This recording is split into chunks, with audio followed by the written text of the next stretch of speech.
I want to share two texts, or shall I say, remind you of two texts that I'm finding particularly comforting and powerful in these days. The first is the 23rd Psalm, often known more familiarly as "The Lord is my shepherd." It is the most well-known psalm and one we hear at funerals and memorial services more than any other. It's one of the most beloved and enduring pieces of biblical poetry, resonating across cultures and centuries as a message of comfort, trust, and divine guidance.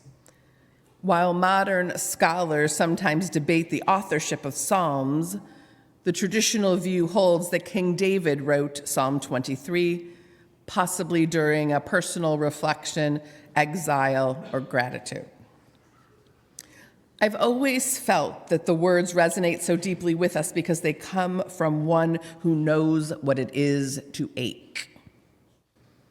King David was no stranger to suffering, struggle, and loss. King David tragically lost multiple sons during his lifetime, each under a very different and heartbreaking circumstance. It is no wonder that the words of this psalm so powerfully capture and express the experience of struggle, grief, and bereavement. This week, a friend of mine posted a video where he quoted the second half of the second verse. "He leadeth me beside the still waters." We all know that we have had nothing close to still waters.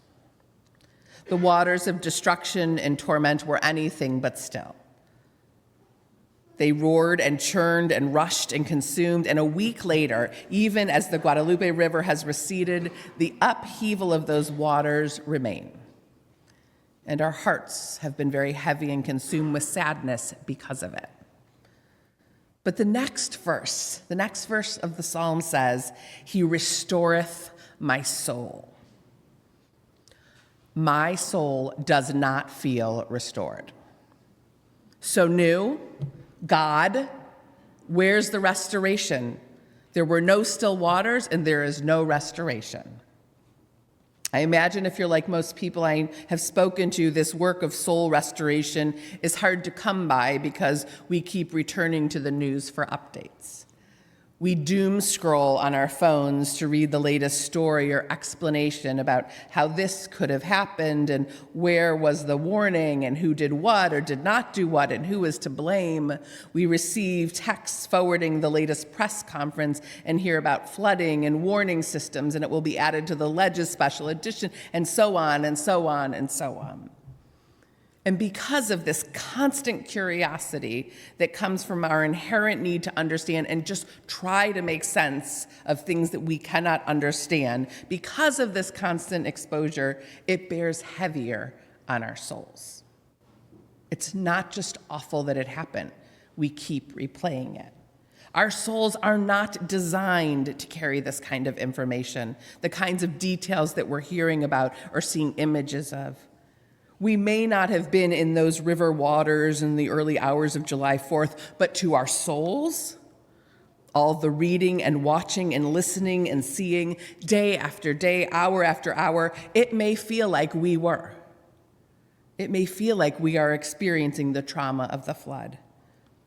And for you, my dear ones of this community, who have experienced floods in your home or your school or your business or your community, it is not too much to say that you may well be experiencing a post-traumatic stress as if that is happening to you again. So no, it probably does not feel like God is restoring your soul right now. And my message to you on this Shabbat, if you hear nothing else, is this: please let God. Allow God to help restore your soul. Our souls need restoration. It is holy work to allow the maker of our souls to do the work of restoration. And I'm here tonight as one who cares about you, one who is eager to provide care and support to all who are here. I'm here to remind you to find God, to allow God to restore your soul, your tired, aching, sad, helpless feeling soul. Being here, singing, praying, hugging, blessing, celebrating, these are the ways that God restores our souls. Eat a delicious meal this Shabbat. Listen to a piece of music that you love. Read a good book. Do something crafty. Play a game. Spend time in the garden. Sit with a friend or a loved one. Please let God make space.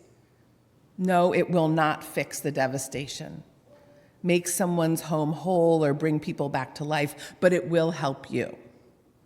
And right now, that's the best place to start.